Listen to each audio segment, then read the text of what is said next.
तो आज का जो हमारा टॉपिक है वो है मैक्सवेल्स का इक्वेशन फॉर इलेक्ट्रोमैग्नेटिक इंडक्शन के लिए। और इलेक्ट्रोमैग्नेटिक इंडक्शन के लिए ये जो क्वेश्चन है वो बहुत ही इम्पोर्टेंट है। और इसमें बेसिकली ये जो हम लोग इलेक्ट्रोमैग्नेटिक वेव पढ़ते हैं उसके लिए और उसे समझने के लिए मैक्सवेल का जो इक्वेशन है वो ज़्यादा कन्वीनियंट है। और तो फिर हम लोग स्टार्ट करते हैं। मैक्सवेल्स का जो इक्वेशन है ये कोई भी एक इलेक्ट्रिक फील्ड होगा और मैग्नेटिक फील्ड के डाइवर्जेंस और कर्ल के बीच में जो रिलेशन है उसको बताने के लिए मैक्सवेल ने चार अपने इम्पॉर्टेंट इक्वेशन दिए हैं जिसे मैक्सवेल्स का इक्वेशन कहा जाता है। और इन समीकरणों की सहायता से या फिर इन इक्वेशंस की सहायता से हम लोग किसी भी एक समान समदैशिक आइसोट्रॉपिक और विद्युत चुंबकीय क्षेत्र या फिर इलेक्ट्रोमैग्नेटिक जो फील्ड होता है उसका हम कंप्लीट इंटरप्रिटेशन दे सकते हैं, उनकी कंप्लीट व्याख्या की जा सकती है। और इससे ये भी हम लोगों को पता चलता है कि कोई भी एक त्वरित आवेश अगर होता है, मतलब कोई भी एक अपने पास क्या होता है एक्सेलरेटेड चार्ज होता है, वो क्या करता है, वो इलेक्ट्रोमैग्नेटिक वेव्स का क्या करता है कंटिन्यूसली उसका उत्सर्जन करते रहता है, उसको एमिट करता है, रिलीज़ करते रहता है। और इसके थ्रू हम लोग ये भी पता कर सकते हैं कि एक्चुअल में जो हमारी सन की लाइट की स्पीड है वो जो लाइट की स्पीड है वो हमारी कितनी होती है, इसी के थ्रू हम लोग पता कर सकते हैं। तो स्टार्ट करते हैं। तो ये हम लोग के पास मैक्सवेल्स का जो इक्वेशन हम लोग को दिया गया है। तो हमारा जो टॉपिक है वो है मैक्सवेल्स इक्वेशन। और ये मैक्सवेल्स इक्वेशन हमारा जो दिया है ये बेसिकली चार टाइप से हैं। अगर मैं फर्स्ट वाला बताता हूँ तो या तो हम इसको ऐसा लिखते हैं vector del dot vector D is equal to rho. और क्योंकि हमारे पास जो फॉर्मूला होता है यहाँ पर जो हमारा वेक्टर डी है वो वेक्टर डी हमारा कहलाता है डिस्प्लेसमेंट वेक्टर या फिर विस्थापन सदिश। डी जो है वेक्टर डी या तो हमारा कहलाएगा डिस्प्लेसमेंट वेक्टर या विस्थापन सदिश। और इसकी जो वैल्यू हम लोग लिखते हैं वेक्टर डी की वो हमारी होती है एप्सिलॉन नॉट वेक्टर ई। और यहाँ जो रो है हमारा वो कहलाता है हमारा वॉल्यूम चार्ज डेंसिटी या फिर आयतन आवेश घनत्व। और इसके बेस पे अगर मैं इसमें यहाँ लिखता हूँ वैल्यू तो हमारे पास आएगा वेक्टर डेल डॉट, इसकी वैल्यू अगर मैं रखना चाहूँ तो हमारे पास कुछ इस तरीके से ये नया इक्वेशन हमारे पास मिलेगा। क्योंकि ये जो एप्सिलॉन नॉट है जो हमारा कहलाता है निरपेक्ष विद्युतशीलता, ये हमारा एप्सिलॉन नॉट बाहर निकल सकता है और यहाँ से हमारे पास वेक्टर डेल डॉट आ जाएगा वेक्टर ई के फॉर्म में, इक्वल टू हो जाएगा रो।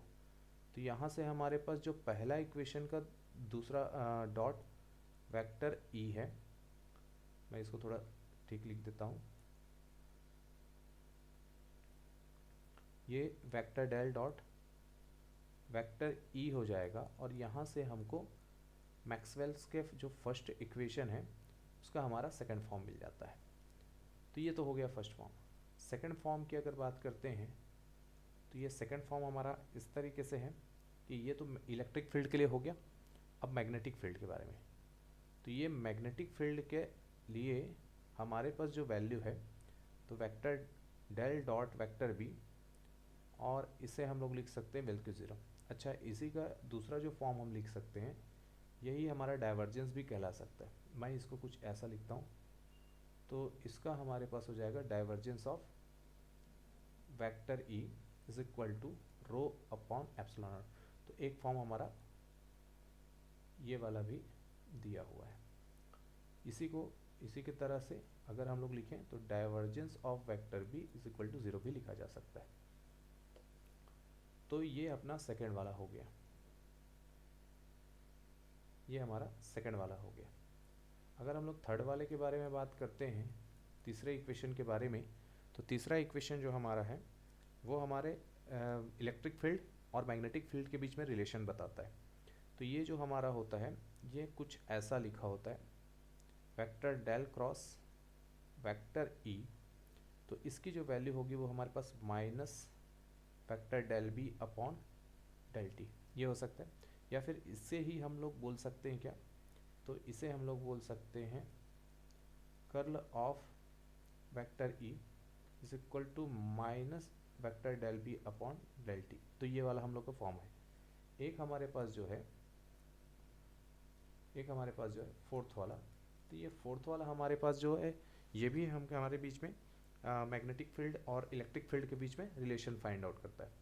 तो यहाँ पास हम लोग के पास ये कुछ इस तरीके से दिखता है, जिसमें हम लोग इसे vector del cross vector B is equal to लिख सकते हैं, ये लिखाता है म्यू नॉट, और ये हो जाएगा हमारा वेक्टर जे प्लस, या तो हम इसे ऐसा लिख सकते हैं डिस्प्लेसमेंट वेक्टर या विस्थापन सदिश के फॉर्म में, और या तो फिर हम लोग इसको अभी हम लोगों ने देखा है कि वेक्टर डी की जो वैल्यू होती है वो एप्सिलॉन नॉट वेक्टर ई होती है।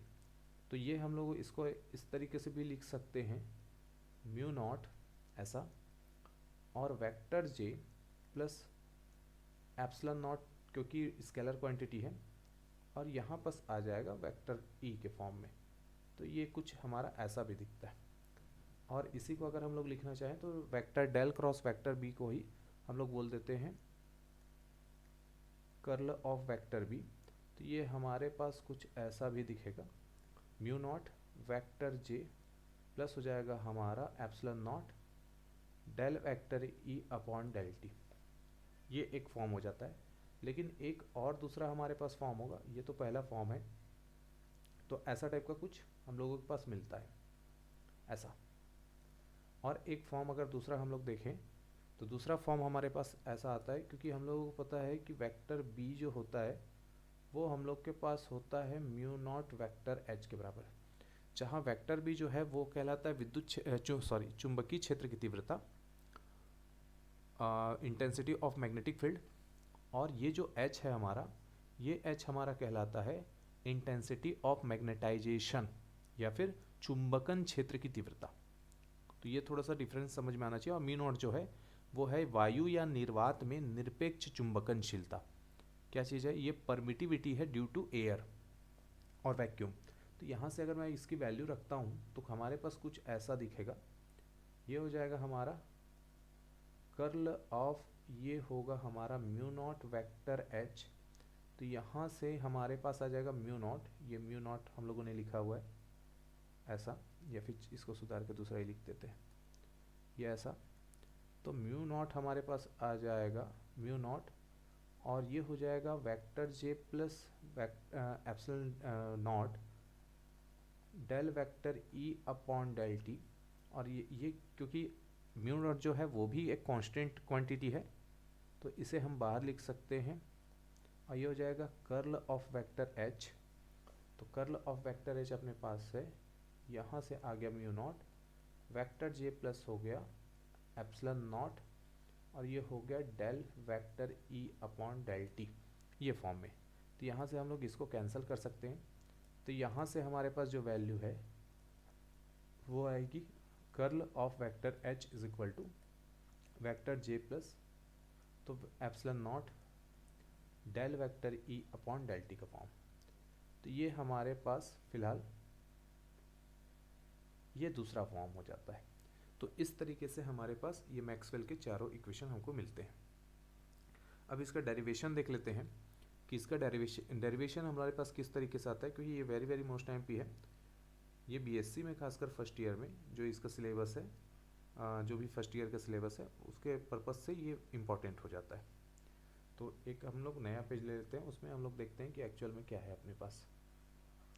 तो ये फर्स्ट वाला हम लोग पहले डिराइव करते हैं। तो फर्स्ट वाला हमारा ऐसा कुछ था कि vector del dot vector E is equal to rho upon epsilon naught, या फिर इसे ही हम लोगों ने लिखा था divergence of vector E is equal to rho of epsilon naught. तो चाहे ये लें, चाहे नीचे वाला, चाहे ऊपर वाला, दोनों में से। तो इसका जो प्रूफ है या फिर डिराइव करना है, ये हम लोग के पास किस तरीके से आएगा, चलिए देखते हैं। तो ये हम लोग के पास इस तरीके, तो हम लोग मान लेते हैं कि कोई हम लोगों ने इस तरीके से हमारे पास कोई सरफेस है, और इस सरफेस में हम लोगों के पास मान लेते हैं कि इसका जो सरफेस एरिया है या क्षेत्रफल है वो एस है, और इसका जो वॉल्यूम हमने लिया हुआ है वो कैपिटल भी लिया हुआ है। और लेकिन अगर मैं ये गॉस के अकॉर्डिंग देखता हूँ, तो गॉस के थ्योरम से या गॉस के प्रमेय से हम लोगों को ये पता चलता है कि किसी बंद या फिर क्लोज्ड जो सरफेस होगा उससे निकलने वाला जो टोटल इलेक्ट्रिक फ्लक्स होगा वो वन बाय कितना होता है चार्ज का, 1/ε0 होता है। तो इसी के पर्पज़ से अगर मैं देखता हूँ तो मान लेते हैं इलेक्ट्रिक फील्ड हमारे जो है वो वेक्टर ई है, और यहाँ पर हम लोग मान लेते हैं कोई इसके अंदर एक छोटा सा हम लोगों ने एरिया लिया हुआ है या सरफेस लिया हुआ है जिसका सरफेस है ds, और इसका जो वॉल्यूम है वो हमारे पास है dv, और मान लेते हैं कि इसकी जो चार्ज डेंसिटी है वो कितनी है, रो है, और इसको हम लोगों ने सबसे पहले जो चार्ज दिया था वो कैसा है, +q है। तो यहाँ से हम लोगों को पता है, देन अकॉर्डिंग टू हम लोग अगर लिखना चाहें तो अगर मैं ये लिखता हूँ कि अकॉर्डिंग टू गॉस थ्योरम, ठीक है, तो हमारे पास क्या हो जाएगा, तो अकॉर्डिंग टू ये हो जाएगा हमारे पास गॉस थ्योरम। तो गॉस थ्योरम के अकॉर्डिंग क्या चीज़ है, तो जो फ्लक्स होगा इलेक्ट्रिक फ्लक्स वो हमारा होता है, जो चार्ज होगा अप्लाइड चार्ज उसका हो जाता है ε0। तो ये मान लेते हैं इक्वेशन फर्स्ट। लेकिन हमें पता है बाय डेफिनेशन या फिर परिभाषा से, तो by definition of electric flux का डेफिनेशन से अगर मैं लिखता हूँ तो ये हो जाएगा फाई ई, और ये हम लोगों को पता है अगर मैं टोटल फ्लक्स लिख रहा हूँ तो टोटल फ्लक्स लिख रहा हूँ क्लोज्ड वाले से, तो ये क्लोज्ड हो जाएगा हमारे पास, और सरफेस इंटीग्रल है क्योंकि तो डबल हमारा इंटीग्रेशन लगेगा, और ये हमारा कुछ ऐसा हो जाएगा वेक्टर ई। अगर मैंने पूरे इक्वेशन से मतलब पूरे सरफेस के लिए हम लोगों ने लिया है अगर, तो ये हो गया इक्वेशन नंबर 2। अगर मैं इसी में कंपेयर करता हूँ तो ये हो जाएगा by equation first and equation second. तो फर्स्ट और सेकंड से अगर मैंने कंपेयर किया तो मेरे पास कुछ इस तरीके से रिलेशन आता है, तो vector E vector D S is equal to हमारे पास जो है वो हो जाएगा q/ε0। मैंने इसको इक्वेशन नंबर 3 मान दिया। अब ये हम लोगों के पास इस तरीके से कुछ दिया हुआ है, इतना सारी चीज़ें हम लोग के पास है, लेकिन अपने को पता है कि अगर मैं वॉल्यूम चार्ज डेंसिटी के बारे में बात करता हूँ, इस पूरे जो सरफेस दिया हुआ है ये वॉल्यूम चार्ज डेंसिटी या फिर आयतन आवेश घनत्व जो होता है वो हमारा कुछ ऐसा होता है स्मॉल सरफेस के लिए। तो अगर मैं इसको लिखना चाहूँ dq/dv, तो ये हमारा फॉर्मूला हो जाता है इस पर फॉर्म से। तो अगर मैं यहाँ से q निकालूंगा तो ये पूरे कंप्लीट एरिया के लिए अगर मैं निकालता हूँ, पूरे वॉल्यूम के लिए निकालता हूँ, तो फिर ये कुछ ऐसा लिखाएगा, क्योंकि वो वॉल्यूम इंटीग्रल है तो ये हम लोग के पास कुछ ऐसा लिखाएगा, सॉरी ये हमारे पास ऐसा है, ऐसा हो जाएगा। तो ये हो जाएगा रो इंटू डी वी। तो इसको अगर मैं पुट करता हूँ वैल्यू तो ये हमारा कुछ ऐसा आ जाएगा इस तरीके से। तो मैं वॉल्यूम अगर पुट कर रहा हूँ तो मैं लिखता हूँ बाय इक्वेशन थर्ड। तो बाय इक्वेशन थर्ड से अगर मैंने लिखा तो इक्वेशन थर्ड कुछ ऐसा हो जाएगा, ये हो जाएगा vector D S is equal to, और क्योंकि 1/ε0 हमारे पास है ही, क्योंकि वैल्यू मैंने रखा तो ये वॉल्यूम इंटीग्रल में हो जाएगा रो इंटू हो जाएगा डी वी। ठीक है, इसको मैंने बोल दिया इक्वेशन नंबर 4। ये हो गया हमारा इक्वेशन नंबर 4। अब इक्वेशन अगर 4 हुआ है तो हमें पता है क्या कि गॉस डाइवर्जेंस थ्योरम भी होता है। तो बाय गॉस डाइवर्जेंस थ्योरम, तो गॉस डाइवर्जेंस थ्योरम या फिर गॉस के अपसरण सिद्धांत से या गॉस के डाइवर्जेंस थ्योरम से जो भी, तो हमारे पास ये होता है कि गॉस का डाइवर्जेंस थ्योरम जो होता है किसी भी वेक्टर के सरफेस इंटीग्रल का, किसी भी सदिश के पृष्ठीय समाकलन को कन्वर्ट कर देता है किसमें, तो ये कन्वर्ट कर देता है वॉल्यूम वाले में। तो वॉल्यूम वाले में अगर मान लो कन्वर्ट कर देता है तो ये किसके साथ होता है, वैसे इसको थोड़ा सा अच्छे से लिख लेते हैं। तो ये हम लोगों के पास किस में कन्वर्ट कर देता है, तो ये चेंज कर देता है वॉल्यूम इंटीग्रल में, लेकिन किसके साथ करता है, तो डाइवर्जेंस के साथ करता है और वॉल्यूम इंटीग्रल में चेंज कर देता है। तो इसको अगर मैंने इक्वेशन नंबर 5 बोल दिया, तो अब अगर मैं दोनों को कंपेयर करता हूँ तो बाय इक्वेशन 4 एंड 5, 4 और 5 से अगर मैं कंपेयर करूँ तो इसको मैं कुछ ऐसा लिख सकता हूँ, ये v हो गया, ये हो गया हमारा डाइवर्जेंस ऑफ वेक्टर e, और ये हमारा हो गया dv इज इक्वल टू हमारे पास आ गया 1/ε0, ये हमारा v हो गया, ये रो इनटू हो गया dv। अगर मैं दोनों को एक साइड ले जाता हूँ तो हमारे पास कुछ ऐसा मिलेगा, ये ऐसा, और ये हो जाएगा divergence of vector e minus हो जाएगा रो बाय ε0 इंटू dv। और अगर मैं दोनों तरफ से इसको कंपेयर करता हूँ, दोनों साइड से कंपेयर करता हूँ, तो मेरे पास जो वैल्यू आएगी कुछ ऐसी दिखेगी, rho upon ε0 is equal to 0। तो हमारे पास जो वैल्यू है, तो divergence of vector e is equal to आ जाएगा रो अपॉन ε0। तो ये हमारा फर्स्ट जो रिलेशन है मैक्सवेल का, वो हमारा इस तरीके से आता है। अब देखते हैं दूसरा वाला। तो दूसरे वाले के लिए हम लोग नया पेज लेते हैं, और दूसरा वाला हमारे पास क्या था, तो दूसरा वाला जो रिलेशन हमारे पास था वो हमारा कुछ ऐसा था, vector del dot vector B is equal to 0, या इसी को हम लोग क्या लिख सकते हैं, तो हम लोग लिख सकते हैं divergence of vector B is equal to 0। तो ये हम लोग के पास इस तरीके से दिया हुआ है, और ठीक है, हम लोगों ने पहला ही वाला बनाया है। अब सेकंड वाले की बात करते हैं। तो गॉस के थ्योरम से तो सेम वही अपने पास है कि जितना भी हम लोगों ने पहले वाला जो सरफेस लिया हुआ है वो सारी की सारी वही हैं, जो वॉल्यूम है, चार्ज डेंसिटी है, ये सारी चीज़ें एक जैसे हैं। लेकिन जो मैग्नेटिक लाइंस होते हैं, चुंबकीय बल जो होता है वो बंद वक्र बनाती है, मतलब क्लोज्ड कर्व बनाती है। तो क्लोज्ड कर्व से बनाती है तो उसके लिए जो हमारा टोटल फ्लक्स जो होता है वो कितना होता है, वो 0 हो जाता है। तो मतलब अगर मैं इसको सॉल्व कर रहा हूँ तो हमारे पास क्या चीज़ है, तो फॉर क्लोज्ड सरफेस, अगर मैं बंद पृष्ठ के लिए देखता हूँ तो बंद पृष्ठ के लिए जो फाई मैग्नेटिक फ्लक्स होगा वो हमारा कितना होगा, 0 हो जाता है। तो मैग्नेटिक फ्लक्स हमारा 0 हो जाता है। तो इसके डेफिनेशन से अगर मैं लिखता हूँ तो फॉर्मूला हमारा हो जाएगा surface integral of vector B into D S, क्या हो जाएगा हमारा, 0 हो जाएगा। तो ये हमने इक्वेशन नंबर फर्स्ट बोल दिया।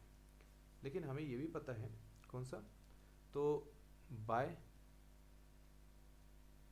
गॉस डाइवर्जेंस, क्योंकि ये डाइवर्जेंस वाले को प्रूव करना है अपने को, गॉस डाइवर्जेंस थ्योरम। तो गॉस डाइवर्जेंस थ्योरम से हमारे पास क्या है, तो ये सरफेस किसी भी वेक्टर क्वांटिटी को सरफेस किसी भी वेक्टर का जो सरफेस इंटीग्रल होता है उसे ये चेंज कर देता है वॉल्यूम वाले में, लेकिन किसके साथ, तो ये डाइवर्जेंस के साथ। तो ये हमारा वेक्टर बी आ जाएगा और ये हो गया डीवी। तो ये हो गया हमारा इक्वेशन नंबर 2।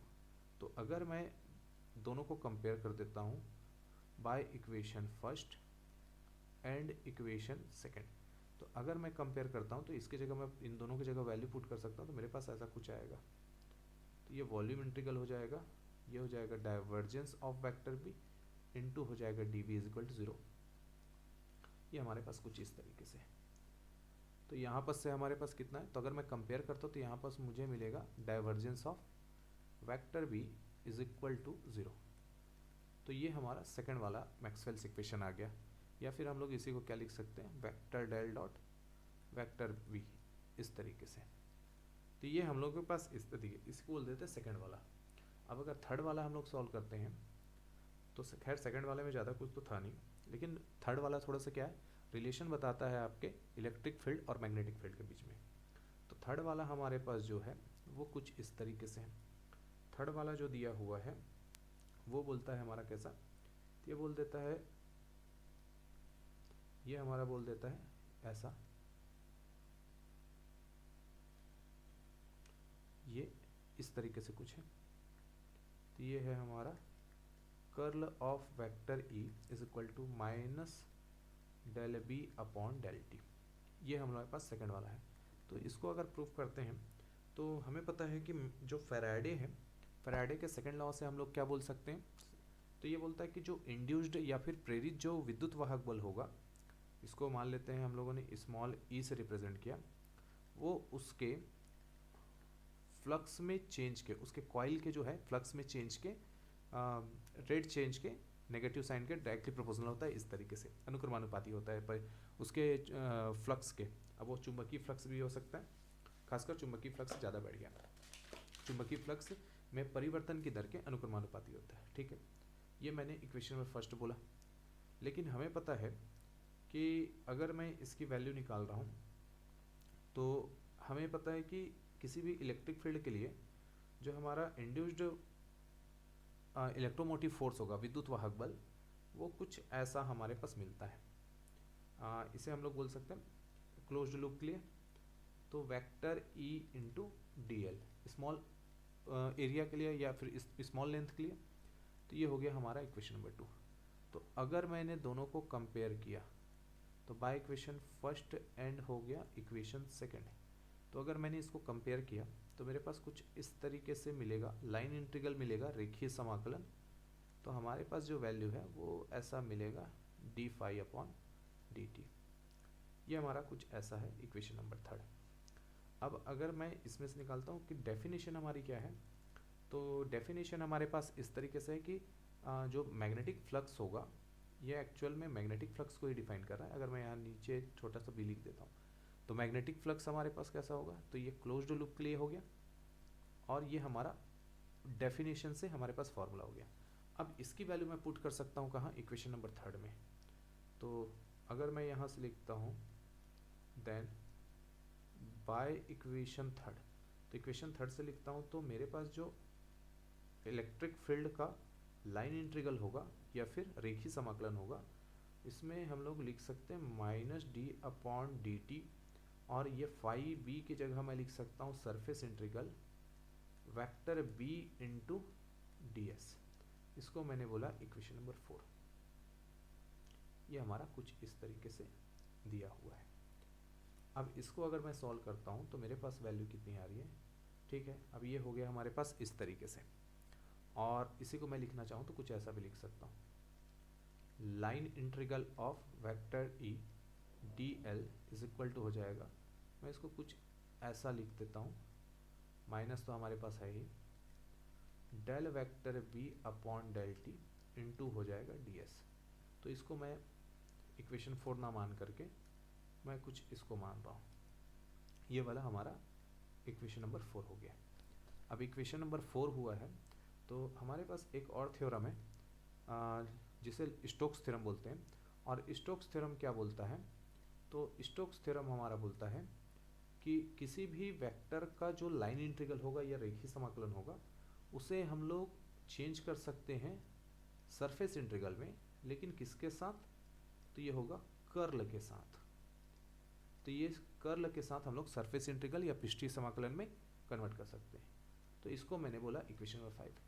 अब अगर मैं कंपेयर कर दूं तो बाय इक्वेशन 4 एंड इक्वेशन 5, तो हमारे पास जो है वैल्यू वो हमारे पास कैसा हो जाएगा, तो ये हो जाएगा हमारा, ये हो जाएगा क्लोज्ड लूप के लिए है, तो curl of vector E into vector D S is equal to हमारे पास हो जाएगा minus surface integral of del vector B upon del T into vector D s. तो ये सेम सेम हो गया सरफेस इंटीग्रल। अगर मैं दोनों को एक साइड ले जाता हूँ तो हमारे पास जो बचेगा, वो सरफेस इंटीग्रल हो जाएगा, और ब्रैकेट में हमारे पास आ जाएगा curl of vector E, minus इधर आकर प्लस हो जाएगा, तो del vector B upon del T, ये हो जाएगा vector D S is equal to 0। अगर मैं इसको कंपेयर करता हूँ तो दैट इज़ ये हमारा हो जाएगा ऐसा कुछ, curl of vector E plus हो जाएगा del vector B upon del t is equal to 0। तो यहाँ से हमारे पास कुछ ऐसा मिलेगा। तो curl of vector E is equal to minus del B upon del T. तो ये कुछ इस तरीके से हम लोगों के पास मिलेगा। और ये हो गया हमारा इक्वेशन नंबर मैक्सवेल का इक्वेशन नंबर 3। अब 4th वाला है। तो ये अभी फ़िलहाल जो हम लोगों ने ये निकाला हुआ है, ये हमको बताता है रिलेशन किसके बीच में, तो इलेक्ट्रिक फील्ड और मैग्नेटिक फील्ड के बीच में। अब ये 4th वाला जो बचा हुआ है, 4th वाले को भी एक बार देखते हैं। तो 4th वाला हमारा कैसा था, तो 4th वाला हम लोग के पास कुछ इस तरीके से था। ये हम लोगों ने लिखा था, या तो हम वेक्टर डेल के फॉर्म में लिखें, तो ये कितना हो जाएगा, तो ये हम लोगों ने लिखा हुआ था mu naught vector J plus हो जाएगा हमारे पास epsilon naught del vector E upon del T. या फिर हम लोग इसको कर्ल के फॉर्म में, अगर वर्डिंग के फॉर्म में लिख लेते हैं, तो ये हो जाएगा curl of vector B is equal to, तो mu naught vector J plus हो जाएगा एप्सिलॉन, और ये हो जाएगा हमारा डेल अपॉन डेल टी, ऐसा समथिंग कुछ है। इसको सुधार लेते थोड़ा, ये हम लोग के पास कुछ ऐसा है। तो ये हो जाएगा del vector E upon del T. तो ये हमारे पास हो गया 4th वाला। तो 4th वाले का जो डेरिवेशन है वो हम लोग को, जो 4th वाला है उसको बोल देते हैं एम्पियर्स का जो है वो करेक्शन फॉर्म, एम्पियर का जो है वो संशोधित रूप बोल देते हैं। और हम लोगों को इसी में ही बोला जाता है कि अगर मैं इसमें मान लेता हूँ कि कोई भी एक टाइम वेयरिंग हमारे पास फील्ड है, जो फील्ड क्या हो रहा है, टाइम के साथ चेंज हो रहा है। तो अगर मैं एम्पियर को बोलता हूँ, तो एम्पियर के अकॉर्डिंग क्या चीज़ है, ये एम्पियर के अनुसार क्या चीज़ है कि कोई भी अगर वैक्यूम है या फिर कोई भी मीडियम है, डाइलेक्ट्रिक मीडियम या पराविद्युत माध्यम है, तो टोटल जो मैग्नेटिक फील्ड होगा, तो टोटल जो मैग्नेटिक फील्ड होगा वो बोलता है कि कंडक्टर में जो फ्लो होने वाला है या प्रवाहित होने वाला जो स्वतंत्र धारा है, मतलब फ्री इलेक्ट्रॉनों के कारण जो करंट है, फ्री इलेक्ट्रॉन के कारण, तो फ्री इलेक्ट्रॉनों के कारण जो होगा वो हमारे पास कैसा हो जाता है।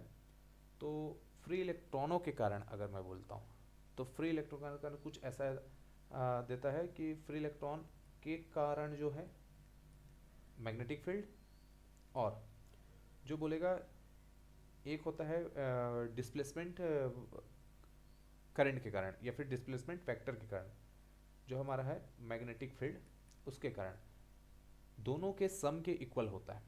कोई भी कंडक्टर है जिसमें टोटल, अगर मैं मैग्नेटिक फील्ड के बारे में बात करता हूँ, चुंबकीय क्षेत्र के बारे में बात करता हूँ, तो वो फ्री इलेक्ट्रॉन के कारण होगा। फ्री इलेक्ट्रॉन के कारण जो करंट है उसके कारण जो बनने वाला मैग्नेटिक फील्ड है, चुंबकीय क्षेत्र है वो, और जो बद्ध इलेक्ट्रॉन है या फिर बाउंडेड इलेक्ट्रॉन है उसके कारण जो करंट फ्लो होता है, उसके कारण मैग्नेटिक फील्ड का, दोनों का क्या होता है, सम होता है। तो हमारे पास कुछ इस तरीके से दिया होता है। और कभी कभी किसी किसी फॉर्म में अगर मैं इसी को लिखता हूँ, तो ये vector B is equal to, अगर हम लोग फॉर्म लिखते हैं तो ये वेक्टर बी का फॉर्म हम लोग के पास दिया हुआ है इस तरीके से। तो अगर मैं इसको, क्योंकि मुझे कर्ल चाहिए होता है, तो कर्ल के फॉर्म में अगर मैं इसको लिखता हूँ, तो कर्ल, अगर दोनों साइड मैंने कर्ल ले लिया, तो ये हमारा कुछ ऐसा दिखेगा। अगर मैंने दोनों साइड कर्ल ले लिया, और कर्ल मतलब क्या है, vector del cross vector B, दोनों साइड मैंने वेक्टर डेल ले लिया, तो ये वेक्टर डेल प्राइम हो गया फ्री इलेक्ट्रॉनों के कारण, और ये हो गया हमारा बाउंडेड इलेक्ट्रॉन के कारण या फिर बद्ध इलेक्ट्रॉनों के कारण। तो अच्छा, क्रॉस मैंने लिया है, ये हमारे पास इस तरीके से। तो वेक्टर डेल क्रॉस अगर मैं इसको लिखना चाहूँ तो ऐसा कुछ लिख सकता हूँ, ये हो जाएगा हमारा कर्ल ऑफ वेक्टर बी। तो यहाँ से अगर मैंने लिया तो ये लिखाएगा vector del cross vector B prime plus हो जाएगा vector del cross vector B double prime. ये हम लोग के पास इस तरीके से दिया हुआ। इसी को हम लोग अगर फॉर्म में लिखते हैं, तो इसका जो एक्चुअल में जो वैल्यू होता है इसका फ्री इलेक्ट्रॉन का, तो फ्री इलेक्ट्रॉन के कारण जो हमारे पास वैल्यू निकलती है वो कुछ ऐसा होता है, जे फ्री ऐसा बोल सकते हैं। ये वेक्टर है, ये हमारा धारा घनत्व है, करंट डेंसिटी, ठीक है। और एक होता है हमारे पास किसके लिए, तो ये होता है बाउंड के कारण। मैंने अभी बताया था बाउंड इलेक्ट्रॉन के कारण मिलता है, तो बाउंड ये वाला, तो इसको मैंने बोला इक्वेशन नंबर अभी फ़िलहाल यहाँ के लिए फर्स्ट हो गया। तो मैंने बताया कि जे जो है वो JF जो है वो मुक्त इलेक्ट्रॉनों के कारण या फिर फ्री इलेक्ट्रॉनों के कारण क्या चीज़ है, वो दिया हुआ है करंट डेंसिटी या फिर धारा घनत्व। और वैसी जो JB है वो बाउंड के कारण है। तो हम लोग एक्चुअल में करते क्या है, जो फ्री इलेक्ट्रॉन होता है, जो फ्री इलेक्ट्रॉनों के कारण जो धारा घनत्व होगा उसको हम लोग जे ही नॉर्मल लिख देते हैं, क्योंकि मुक्त इलेक्ट्रॉन होंगे तभी करंट फ्लो होगा या फिर कंडक्टर की तरफ व्यवहार करेगा। तो इसीलिए हम लोग वेक्टर JF को जे ही लिख देते हैं। तो यहाँ से हमारे पास curl of vector B is equal to, हम लोग इसको लिख सकते हैं म्यू नॉट, दोनों में क्योंकि कॉमन है, और इसको मैंने जे ही बोला। और ये थोड़ा सा क्योंकि हम लोग डिस्प्लेसमेंट करंट के कारण निकलता है या फिर बद्ध विस्थापन धाराओं के कारण निकलता है, तो मैंने ऐसे इसको लिखा हुआ है। बाकी थोड़ा सा ध्यान देना, ये हमारे पास इस तरीके से।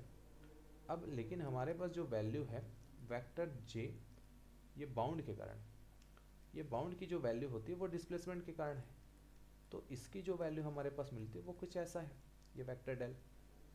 मतलब अगर मैं वेक्टर जे निकाल रहा हूँ ऐसा बाउंड, तो आपने पता है कि वेक्टर डी की वैल्यू जो है वो एप्सिलॉन नॉट हम लोग vector E upon del t भी लिख सकते हैं। तो हमारे पास कितना हो जाएगा, तो देन बाय इक्वेशन सेकंड, अगर मैंने सेकंड से लिखा तो ये हो जाएगा curl of vector B is equal to mu naught, ये हो गया वेक्टर जे प्लस हमारे पास जो वैल्यू है वो कुछ इसकी वैल्यू जे बाउंड की डेल, और वेक्टर ई अपॉन हो जाएगा वेक्टर टी। तो एक फॉर्म हमारा ये मिल गया, ज़्यादा कुछ अपने करना नहीं है, ये सिंपल है, ये हो गया। लेकिन अपने को पता है कि मैंने अभी बताया था बी की जो वैल्यू है म्यू नॉट वेक्टर एच होता है। तो अगर मैंने यहाँ से वैल्यू रखा तो म्यू नॉट बाहर निकल जाएगा क्योंकि वो कांस्टेंट है, और ये हो गया वेक्टर एच के फॉर्म में कर्ल करके, ये हो जाएगा हमारा म्यू नॉट, और ये हमारा पास हो जाएगा curl of vector H is equal to mu naught, ये हो जाएगा वेक्टर जे प्लस ये हमारा कुछ ऐसा, ये हो जाएगा vector J plus epsilon naught del vector E upon del T, ऐसा। तो म्यू नॉट ये ख़त्म, ये ख़त्म, तो बचा क्या हमारे पास कर्ल ऑफ वेक्टर एच, ये हो जाएगा vector J plus epsilon naught del vector E upon del T. तो ये हमारा सेकंड फॉर्म आ जाता है। तो चाहे वो दोनों में से कोई भी दे, अपने पास इस तरीके से है। तो ये एक इम्पॉर्टेंट है जो रिलेशन अपने को बताता है इलेक्ट्रिक फील्ड और मैग्नेटिक फील्ड दोनों में, और किसी भी इलेक्ट्रोमैग्नेटिक वेव के बारे में जो जितना भी हम लोग को एनालाइज करना है, जितना भी उसका इंटरप्रिटेशन देना है या व्याख्या करना है, वो इनके थ्रू हम लोग दे सकते हैं। और आने वाले जितने भी क्वेश्चन है उसमें ये सारे के सारे अप्लाई होने हैं। तो ये एक इम्पॉर्टेंट है अपने पास फैक्ट। तो ठीक है, आज के लिए बस इतना ही।